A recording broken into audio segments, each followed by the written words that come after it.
Hello, young soul.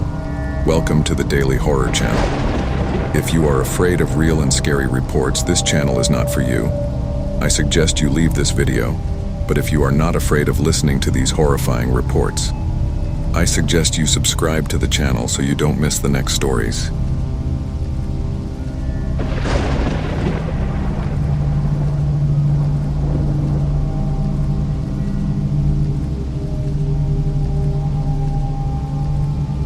On the outskirts of a fictional town called Brumavilla, an old and imposing building called the Aurora Building stood with its worn-out facade, telling stories of decades past. This building, located in a quiet area of the city, seemed like a perfect retreat for those seeking peace and a touch of nostalgia. But beneath its calm surface, the Aurora Building hid dark and disturbing secrets, kept under lock and key by the building's superintendent, the enigmatic Mr. Almeida. My name is Laura, a young 28-year-old teacher who decided to move to Brumavilla in search of a new start. After years of living in a big city, she longed for a quieter place where she could find tranquility and maybe even rediscover myself. I found the Aurora Building while walking through the streets of Brumavilla. The old architecture and nostalgic charm of the building immediately attracted me. When I saw that there was an apartment available, I didn't hesitate to rent it. On the day of the move, the weather was cloudy, and a light drizzle was falling, making the atmosphere even more melancholy. Neighbors watched me curiously, some waving shyly, as I unloaded my boxes. It was then that I met Mr. Almeida, the building manager. He was a friendly-looking man with neatly combed gray hair and a smile that seemed a little forced. "Welcome to the Aurora Building, Laura," he said, extending his hand. "I'm Mr. Almeida, the property manager. Anything you need, I'm at your disposal." I thanked him and shook his hand, feeling a slight shiver when I made contact. Something about his eyes didn't feel right, but I chalked it up to my nervousness about the change. In the first few days, everything went well. The apartment was comfortable, and I started to get to know some of the residents, like Dona Marta, an elderly woman who lived upstairs, and Carlos, a young medical student. Everyone seemed to be friendly and calm people. However, I noticed that no one talked much about Mr. Almeida. Whenever his name was mentioned, the topic changed quickly, as if there was a silent pact not to talk about him. As time went by, I started to notice strange things about the building. Objects moved by themselves, doors slammed for no apparent reason, and during the night, I heard inexplicable noises coming from the hallway. Initially, I thought I was just adjusting to the new environment, but events became increasingly disturbing. One night, while I was grading papers in the living room, I heard slow, shuffling footsteps in the hallway.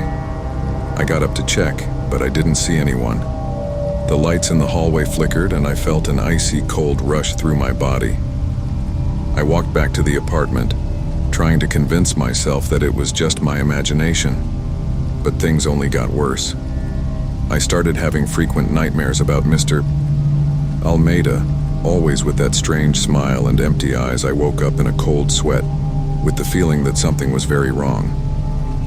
I decided to talk to some neighbors about what was going on. "Have you ever noticed anything strange in the building?" I asked Dona Marta during one of our conversations. She hesitated before answering, looking around as if she feared being overheard. "There are many stories about this place, Laura. People who have disappeared, things that move on their own. But nobody talks about it. Everyone is afraid." "Afraid of what?" "Of Mr. Almeida," she said softly. "He's been here for decades. No one knows where he came from or how he became a trustee. People just disappear, and no one questions it." These words made me even more restless. I started to investigate more about the past of the building and Mr. Almeida. I discovered that several people had mysteriously disappeared over the years, all residents of the Aurora Building. I went to the local library and found some old records about the building. There were mentions of a secret cult that performed dark rituals, and the name Almeida was always present. One night, I decided to confront Mr. Almeida. I was determined to discover the truth. I knocked on his apartment door, and he opened it with that strange smile. "Laura, What can I do for you at this hour? I want to know what's happening in this building, Mr. Almeida. Why did so many people disappear? What's your involvement in this? He laughed softly, a sound that made me shudder. You have a very fertile imagination, Laura. Maybe you're feeling lonely in your new home. It's not imagination. I know what I saw and heard. So why don't you come in and we'll talk about it, he said, opening the door a little wider. I hesitated but went in. His apartment was surprisingly ordinary, but there was something sinister in the air. He offered me tea, which I declined. I sat on the couch trying to stay calm. What exactly do you want to know? He asked, sitting in the armchair across from me. I want to know about the disappearances. I want to know about you. There are things that shouldn't be dug up, Laura. Sometimes it's better to leave the past buried. I cannot do it. I need to know the truth. He sighed, as if tired of keeping up appearances. Very good. There is something in this building, something that demands sacrifices. People who disappear are necessary to maintain balance. Balance? What are you talking about? There are forces you cannot understand, Laura. Forces that need to be appeased. I felt a chill run down my spine. And you are involved in these sacrifices? He looked at me with those empty eyes and smiled. I am the guardian of this place. It is my responsibility to ensure that the forces are satisfied. I stood up quickly, feeling panic. You are a monster. Perhaps, he said, slowly rising to his feet. But I do what needs to be done. I ran out of the apartment, my heart beating wildly. I locked myself in my apartment and started planning a way to expose Mr. Almeida. However, I knew it wouldn't be easy. He had power over the residents, and no one seemed willing to stand up to him. The following days were a mixture of fear and paranoia. He felt like he was being watched all the time. One day I found a note under the door. Get out while you still can. I decided I needed concrete evidence. I began to discreetly observe Mr. Almeida, trying to find out more about his activities. One night I saw him leaving the building late at night and decided to follow him. He walked to an old abandoned building not far away. I entered the building after him, my heart pounding. I followed him down a dark corridor to an underground room. I peeked through the half-open door and saw something that horrified me. There was a makeshift altar, and Mr. Almeida was performing a dark ritual. Hooded figures stood around him, chanting ominous chants. I discreetly took some photos, but as I was getting ready to leave, I stepped on a piece of broken glass. The noise echoed through the room and all eyes turned to me. I ran as fast as I could, hearing footsteps behind me. I managed to leave the building and run back to the Aurora building, locking myself in my apartment. My hands were shaking as I looked at the photos I took. I knew I needed to show this evidence to someone, but I didn't know who to trust. I decided to call Carlos, the medical student who lived in the building. Carlos, I need your help. Come to my apartment immediately. He arrived a few minutes later, and I showed him the photos. Mr. Almeida is involved in something terrible. We need to expose this. Carlos looked at the photos in disbelief. My God, Laura, this is serious. We need to go to the police. Yes, but we need to be careful. Mr. Almeida has eyes and ears everywhere. The next morning, we went to the police station and showed the photos to the detective in charge. He listened to us carefully and promised to investigate. As we walked back to the building, we felt a weight on our shoulders, knowing we were taking a big risk. That night, I couldn't sleep. Every noise, every shadow seemed an omen of something terrible. Around midnight, I heard a noise at the door. I slowly got up and looked through the peephole. I saw an indistinct shadow on the other side. My heart sank and I retreated to the bedroom. Suddenly, the door was broken down, and Mr. Almeida entered, followed by two hooded figures. Did you really think you could stop me, Laura? He said, his sinister smile illuminated by the dim light of the hallway. I tried to run, but I was grabbed by the hooded figures. Please let me go, I begged, but I knew it was useless. You brought this upon yourself, said Mr. Almeida, approaching. Now it will be part of the sacrifice. I was dragged down to the basement of the building, where there was a hidden room that I had never seen before. There was an altar similar to the one in the abandoned building, and the walls were covered in strange symbols. I was tied to the altar, and Senor Almeida began to sing dark songs. I felt a biting cold pass through my body, and the feeling of despair took over me. I looked around, trying to find a way to escape, but I knew I was trapped. The hooded figures approached, and I felt an indescribable fear. "May the forces be appeased," said Mr. Almeida, raising a ceremonial dagger. I closed my eyes, expecting the worst, but suddenly I heard a deafening noise. I opened my eyes and saw Carlos, accompanied by police officers, invading the room. "Stop!" he shouted, and the police quickly subdued Mr. Almeida and the hooded figures. I was freed, and Carlos helped me get up. "Are you well?" he asked, worried. I nodded, still in shock. "I think so. Thank you, Carlos. You saved me." Mr. Almeida and his accomplices were arrested, and the building was temporarily evacuated for investigation. Residents could finally breathe a sigh of relief, knowing they were free from the terror that haunted them. A few weeks later, the Aurora building began to return to normal, but the scars of those events remained. I knew I would never forget what had happened, and the feeling of being watched still haunted me. As I was getting ready for bed one night, I heard one last whisper in the wind. "We'll meet again, Laura." And I knew that although we had achieved a victory, the true terror would never completely disappear. We were ready to face whatever came, knowing that the battle against the forces of darkness was far from over. But the terror did not end there. Sometime later, as I investigated more about the building's past, I discovered a deeper and more terrifying connection. Almeida was just a pawn in a network of secret societies that had used the building as a focal point for rituals and sacrifices for decades. Whatever he was doing, it was being coordinated by something much bigger and more sinister. One night, as he was reviewing the documents he had collected, the electricity in the apartment began to flicker. The lights flickered, creating shadows that seemed to move on their own. I tried to ignore it, but when the lights went completely out, I felt a heavy, icy presence in the room.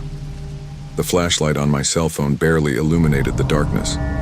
The air grew colder and I began to hear whispers again, louder and more persistent. "Laura, you opened the door."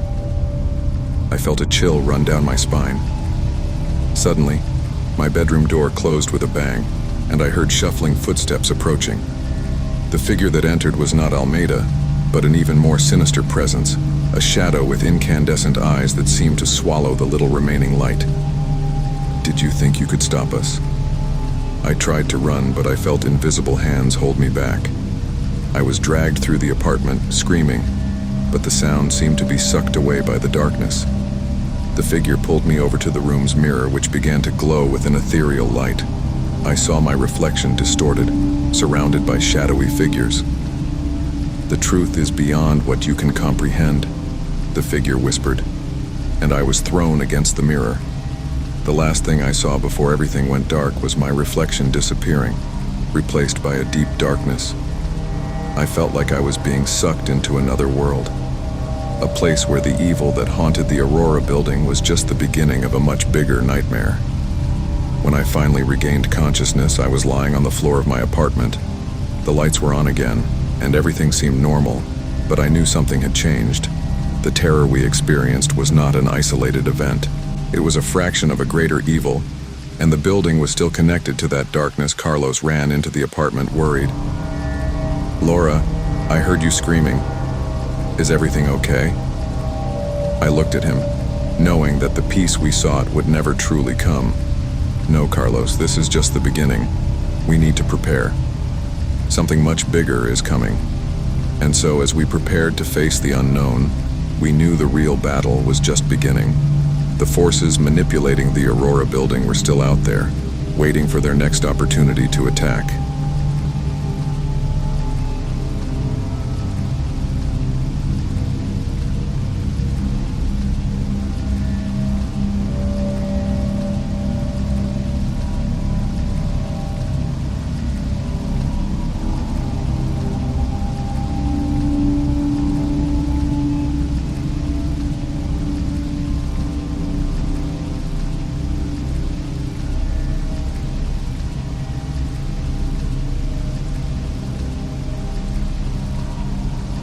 In the city of San Vicente, a hospital with an imposing appearance and modern facilities stood out as a beacon of hope. Known as Santa Helena Hospital, this place housed renowned doctors and cutting-edge treatments. The clean, well-lit facade hid dark secrets, unethical practices, and horror stories that few dared tell. It was here that Dr. Marcos, a charismatic and apparently competent doctor, carried out his treatments. But for Ana, a dedicated mother desperate to save her daughter, this hospital would prove to be a nightmare. My name is Ana, and my daughter Clara has always been the light of my life. Since her birth, I have faced many difficulties, but none compared to the suffering of seeing her sick. Clara was diagnosed with a rare condition, something that no doctor has been able to adequately treat. When I heard about Dr. Marcos and the miracles he supposedly performed, I saw hope. Desperate to see my daughter healthy, I decided to take her to Santa Helena Hospital. At the first consultation, I was immediately captivated by the presence of Dr. Marcos.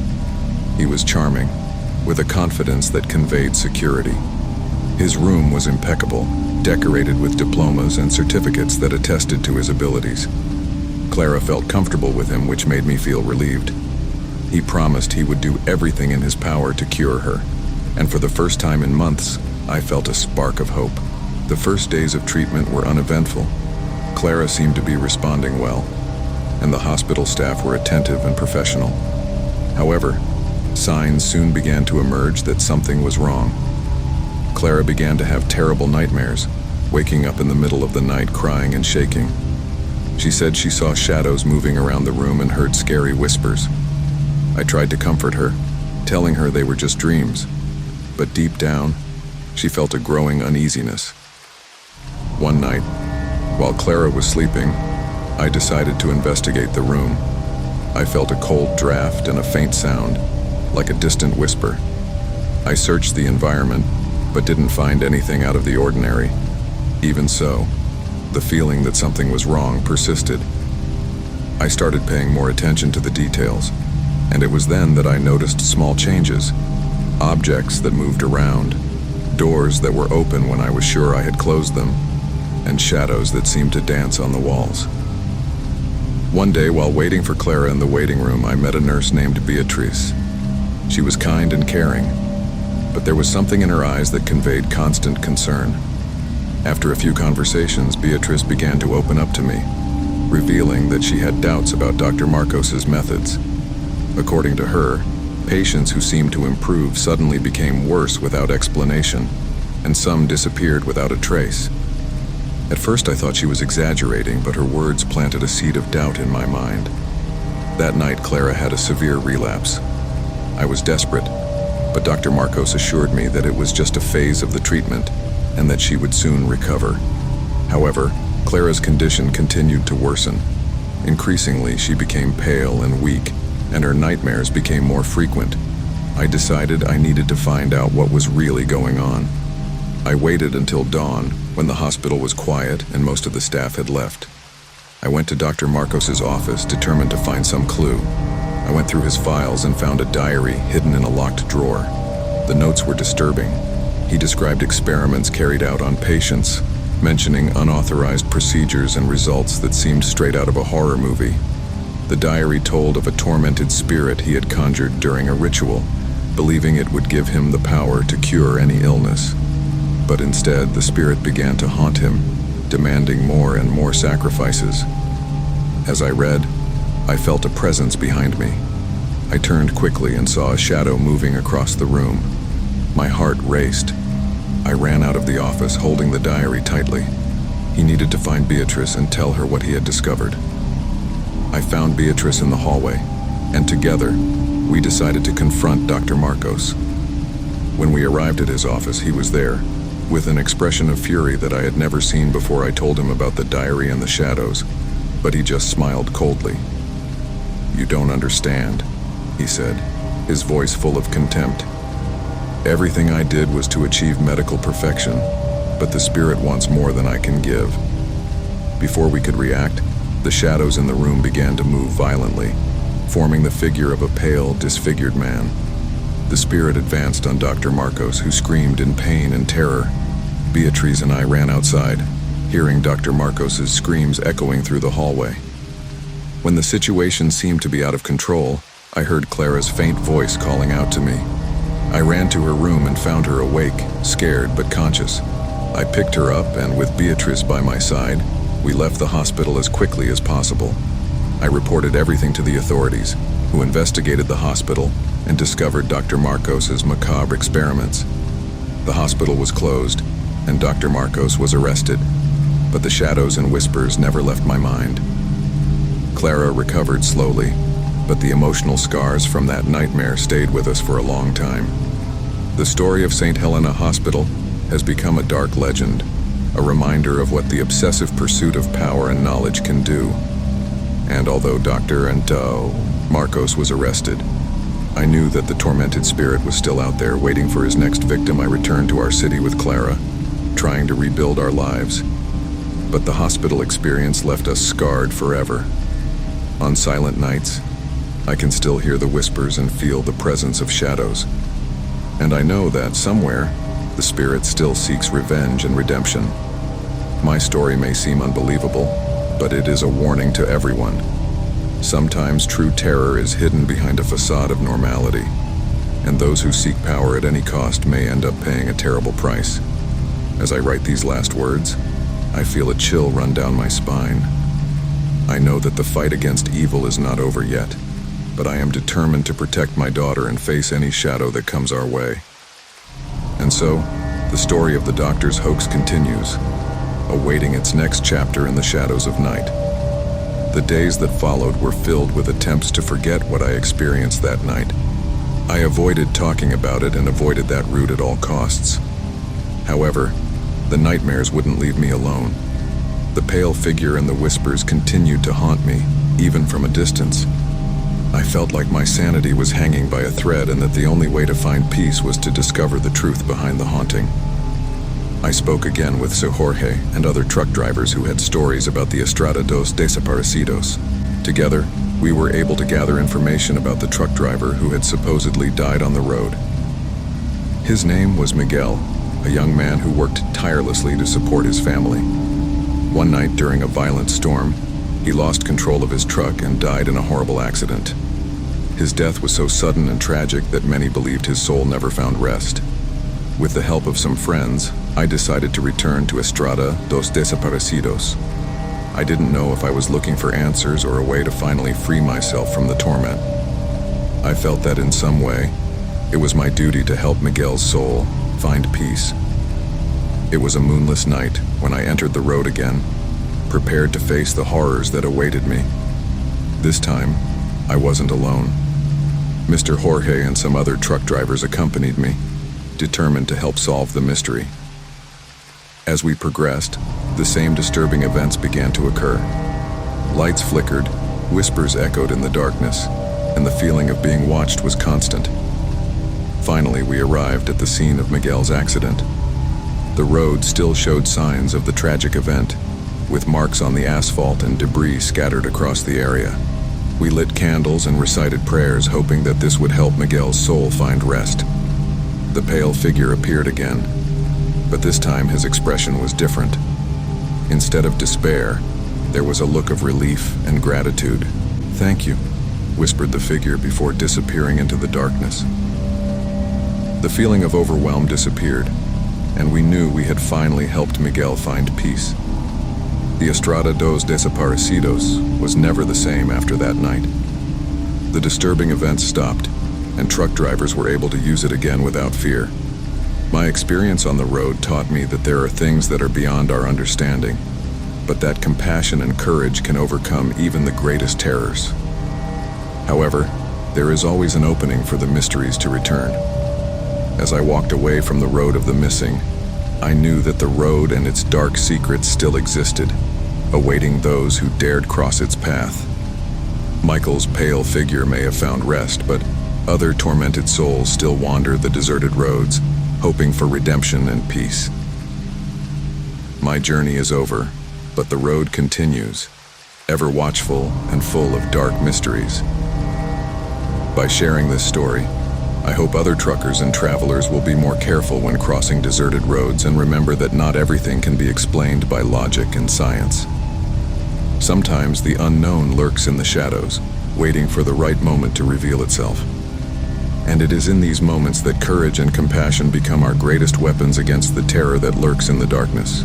As I drove away from the road of the missing, one last time I looked in the rearview mirror and saw the pale figure watching me, its empty eyes glowing in the darkness. The feeling that something was following me never completely went away, and I know that somewhere that truck driver's tormented soul still waits for redemption. My journey may be over, but the road and its dark mysteries continue, awaiting its next victim. The days that followed were filled with attempts to forget what I experienced that night. I avoided talking about it and avoided that route at all costs. However, the nightmares wouldn't leave me alone. The pale figure and the whispers continued to haunt me, even from a distance. I felt like my sanity was hanging by a thread and that the only way to find peace was to discover the truth behind the haunting. I spoke again with Jorge and other truck drivers who had stories about the Estrada dos Desaparecidos. Together, we were able to gather information about the truck driver who had supposedly died on the road. His name was Miguel, a young man who worked tirelessly to support his family. One night, during a violent storm, he lost control of his truck and died in a horrible accident. His death was so sudden and tragic that many believed his soul never found rest. With the help of some friends, I decided to return to Estrada dos Desaparecidos. I didn't know if I was looking for answers or a way to finally free myself from the torment. I felt that, in some way, it was my duty to help Miguel's soul find peace. It was a moonless night when I entered the road again, prepared to face the horrors that awaited me. This time I wasn't alone. Mr. Jorge and some other truck drivers accompanied me, determined to help solve the mystery. As we progressed, the same disturbing events began to occur. Lights flickered, whispers echoed in the darkness, and the feeling of being watched was constant. Finally, we arrived at the scene of Miguel's accident. The road still showed signs of the tragic event, with marks on the asphalt and debris scattered across the area. We lit candles and recited prayers, hoping that this would help Miguel's soul find rest. The pale figure appeared again, but this time his expression was different. Instead of despair, there was a look of relief and gratitude. "Thank you," whispered the figure, before disappearing into the darkness. The feeling of overwhelm disappeared, and we knew we had finally helped Miguel find peace. The Estrada dos Desaparecidos was never the same after that night. The disturbing events stopped, and truck drivers were able to use it again without fear. My experience on the road taught me that there are things that are beyond our understanding, but that compassion and courage can overcome even the greatest terrors. However, there is always an opening for the mysteries to return. As I walked away from the road of the missing, I knew that the road and its dark secrets still existed, awaiting those who dared cross its path. Michael's pale figure may have found rest, but other tormented souls still wander the deserted roads, hoping for redemption and peace. My journey is over, but the road continues, ever watchful and full of dark mysteries. By sharing this story, I hope other truckers and travelers will be more careful when crossing deserted roads, and remember that not everything can be explained by logic and science. Sometimes the unknown lurks in the shadows, waiting for the right moment to reveal itself. And it is in these moments that courage and compassion become our greatest weapons against the terror that lurks in the darkness. As I drove away from the road of the missing, one last time I looked in the rearview mirror and saw the pale figure watching me, its empty eyes glowing in the darkness. The feeling that something was following me never completely went away, and I know that somewhere, that truck driver's tormented soul still waits for redemption. My journey may be over, but the road and its dark mysteries continue, awaiting its next victim.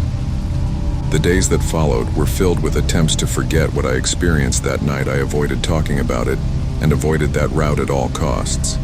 However, the nightmares wouldn't leave me alone. The pale figure and the whispers continued to haunt me, even from a distance.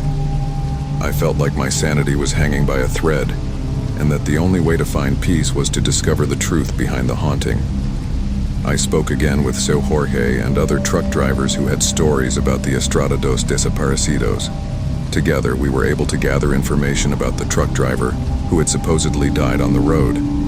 His name was Miguel, a young man who worked tirelessly to support his family.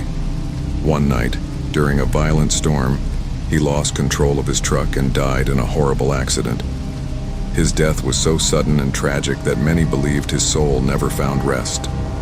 With the help of some friends, I decided to return to Estrada dos Desaparecidos. I didn't know if I was looking for answers or a way to finally free myself from the torment. I felt that, in some way, it was my duty to help Miguel's soul find peace. It was a moonless night when I entered the road again, prepared to face the horrors that awaited me. This time I wasn't alone. Mr. Jorge and some other truck drivers accompanied me, determined to help solve the mystery. As we progressed, the same disturbing events began to occur. Lights flickered, whispers echoed in the darkness, and the feeling of being watched was constant. Finally, we arrived at the scene of Miguel's accident. The road still showed signs of the tragic event, with marks on the asphalt and debris scattered across the area. We lit candles and recited prayers, hoping that this would help Miguel's soul find rest. The pale figure appeared again, but this time his expression was different. Instead of despair, there was a look of relief and gratitude. "Thank you," whispered the figure before disappearing into the darkness. The feeling of overwhelm disappeared, and we knew we had finally helped Miguel find peace. The Estrada dos Desaparecidos was never the same after that night. The disturbing events stopped, and truck drivers were able to use it again without fear. My experience on the road taught me that there are things that are beyond our understanding, but that compassion and courage can overcome even the greatest terrors. However, there is always an opening for the mysteries to return. As I walked away from the road of the missing, I knew that the road and its dark secrets still existed, awaiting those who dared cross its path. Michael's pale figure may have found rest, but other tormented souls still wander the deserted roads, hoping for redemption and peace. My journey is over, but the road continues, ever watchful and full of dark mysteries. By sharing this story, I hope other truckers and travelers will be more careful when crossing deserted roads. And remember that not everything can be explained by logic and science. Sometimes the unknown lurks in the shadows, waiting for the right moment to reveal itself. And it is in these moments that courage and compassion become our greatest weapons against the terror that lurks in the darkness. As I drove away from the road of the missing, one last time I looked in the rearview mirror and saw the pale figure watching me, its empty eyes glowing in the darkness. The feeling that something was following me never completely went away, and I know that, somewhere, that truck driver's tormented soul still waits for redemption. My journey may be over, but the road and its dark mysteries continue, awaiting its next victim.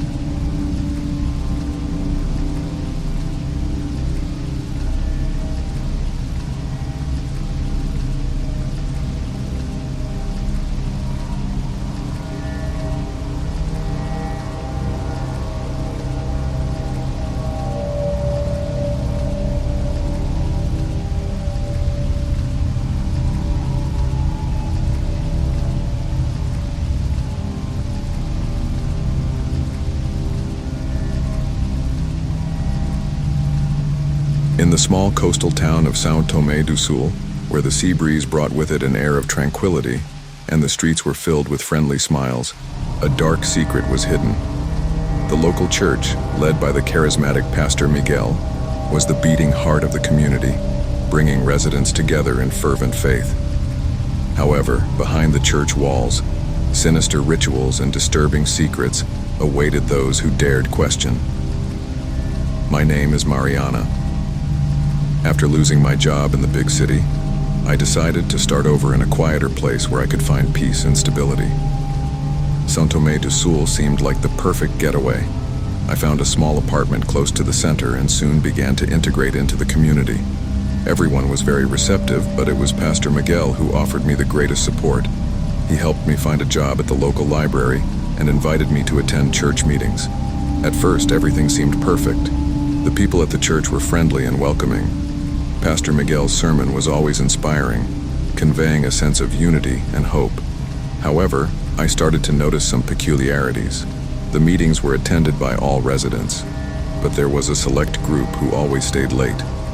They gathered in the back room, and despite the closed doors, I could hear whispers and murmurs that made my stomach turn. One night, after a particularly intense meeting, Pastor Miguel approached me. "Mariana, you have a strong spirit," he said, his eyes shining with an intensity that made me shudder. "We would like you to join our special circle.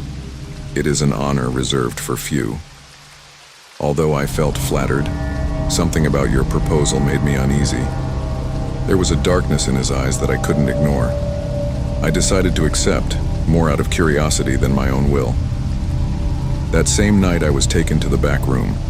The atmosphere was oppressive, with walls decorated with strange symbols and candles that cast dancing shadows. Pastor Miguel began reciting words in an unknown language, and the other members of the circle followed in unison. I felt an icy cold come over me, as if an invisible presence was watching us. The following days were filled with a growing sense of discomfort. I started hearing strange noises at night, footsteps that echoed through the hallways of my apartment and whispers that seemed to come from the walls. Objects moved on their own, and sometimes I felt a shadow moving in the periphery of my vision.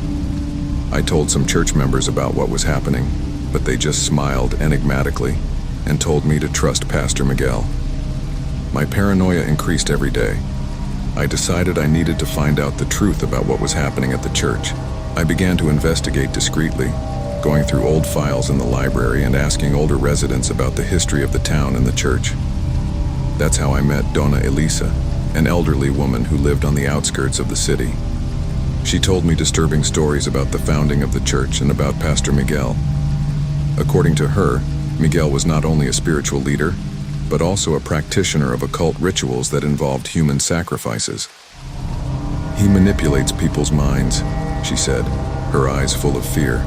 "He controls them, making them believe they are being saved, when in fact, they are being condemned."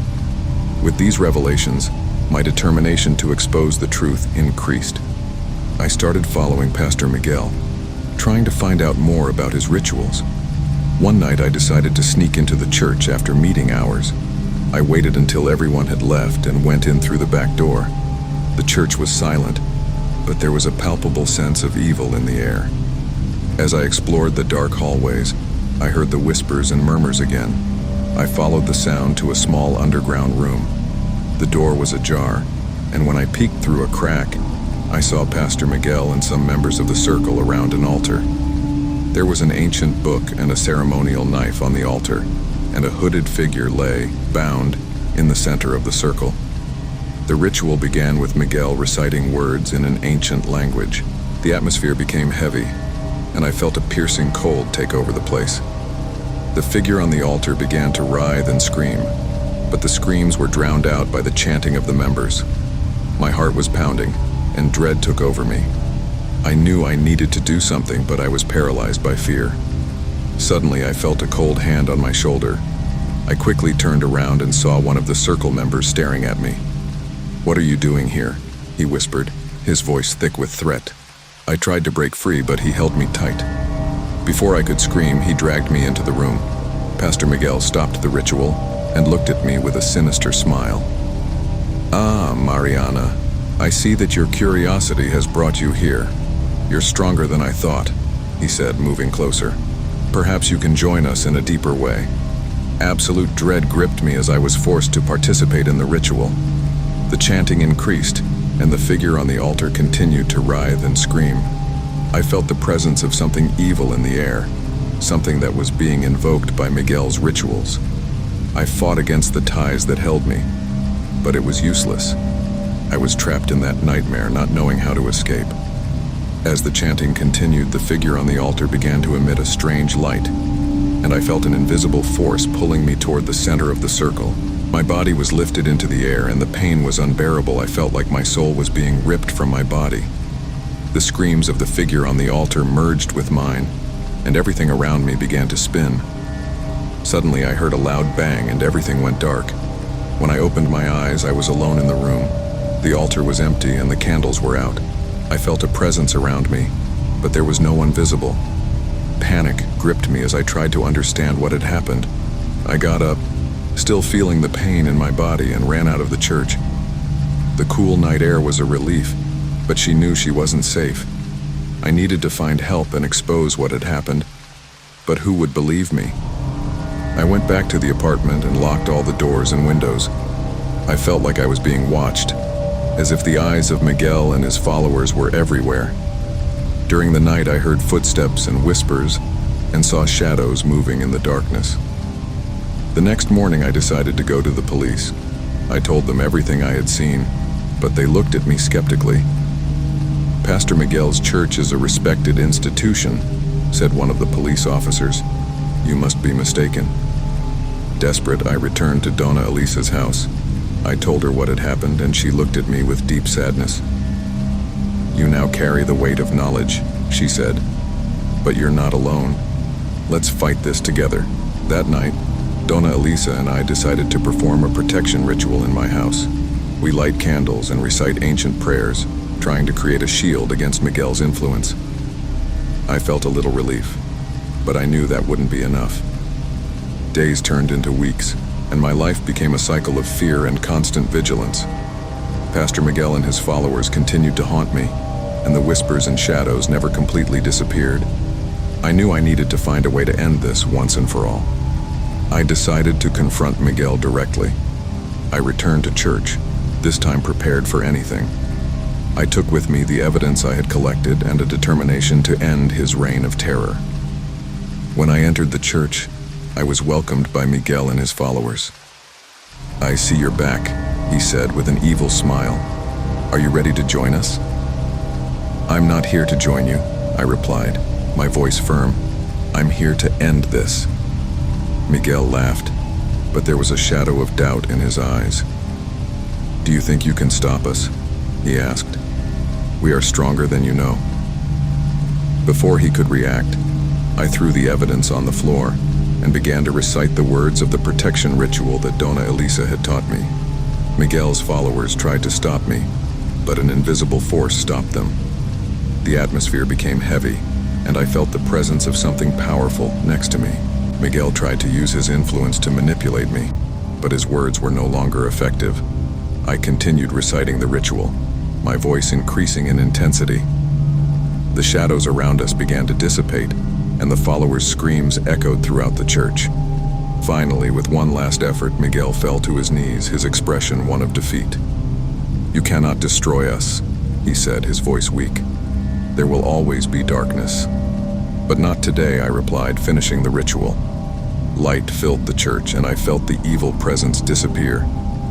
Miguel's followers were freed from his influence, their expressions of relief mixed with confusion. I returned home, exhausted, but with the feeling that I had finally made it. He knew that the fight against darkness would never completely end, but at least for now, São Tomé do Sul was free from Miguel's influence. And so my story continues, marked by fear and constant vigilance. True tranquility is still out of reach, and the battle for our peace of mind is constant. I hope that one day, finally, we can find true peace, away from the shadows that still surround us. The darkness may recede, but it never completely disappears, always ready to strike again. The weeks that followed Pastor Miguel's fall brought an apparent calm to the city. The villagers, previously under the pastor's influence, slowly began to get their lives back on track. But for me, the sense of danger never completely went away. Whispers and shadows were still part of my nights, as if the darkness was waiting for an opportunity to return. One night, while working late at the library, I found an old diary hidden among the books. The name on the cover made me freeze, Miguel Alvarez. The diary contained disturbing details about rituals and sacrifices, but what caught my attention most was a prophecy. According to Miguel, the fall of his regime was just the beginning. The true darkness, older and more powerful, would awaken when the leader was overthrown. As I read, I felt a cold presence around me. I looked around, but the library was empty. However, the feeling of being watched was undeniable. Suddenly, I heard a noise coming from the basement. With my heart racing, I grabbed a flashlight and went downstairs. There, I saw a shadowy figure emerging from the shadows, its eyes glowing spectrally. "Did you think it was all over?" the figure whispered, his voice full of malice. "The true darkness is just beginning." Absolute terror gripped me as the figure advanced. I remembered Donna Elisa's words and began to recite the protection ritual, my voice trembling but firm. The figure hesitated, and the shadows around me began to retreat. But something was different this time. The darkness seemed stronger, more determined. With a scream of rage, the figure attacked. The flashlight fell from my hands and the light went out. Plunging the basement into complete darkness, I felt an invisible force grab me, pulling me toward the shadows. I fought desperately, but the darkness seemed invincible. Then, a bright light invaded the basement, and the shadowy figure let out an agonized scream before disappearing. I looked around and saw Donna Elisa, holding an ancient amulet that shone with an intense light. "We need to end this once and for all," she said, her voice full of determination. Together we followed the clues in Miguel's diary, searching for an ancient temple deep in the forest. The place was covered in ancient symbols and smelled of mold and decay. We knew this was the heart of darkness, the place where the oldest evil resided. In the center of the temple, we find an altar. We placed the amulets around and began to recite the banishing ritual. The air around us grew heavy, and the feeling of oppression was almost unbearable. The shadows began to move, forming grotesque figures that danced around us. Suddenly, a figure emerged from the shadows, more powerful and terrifying than anything we had faced. His eyes glowed with red light and his body seemed to contort with pure hatred. "You cannot destroy me," she roared. "I am eternal." With one last effort, we joined our voices and recited the final words of the ritual. The light around us intensified, and the shadowy figure let out a deafening scream before being consumed by the light. The temple shook, and we felt an explosion of energy that threw us to the ground. When the dust settled, I looked around and saw that the shadows had disappeared. The feeling of oppression had lifted, and the air was calm and clear. We knew we had won, but the fight had left deep marks on our souls. As we walked back to town, Donna Elisa placed a hand on my shoulder. "The darkness may recede," she said, "but it never completely disappears. We need to always be vigilant." And so my story has an end. The cult of darkness was defeated, and the city of São Tomé do Sul found some peace. But true tranquility is still out of reach, and the battle against darkness is never ending. I hope that one day we can find true peace, away from the shadows that still surround us. The darkness may recede, but it never completely disappears, always ready to strike again.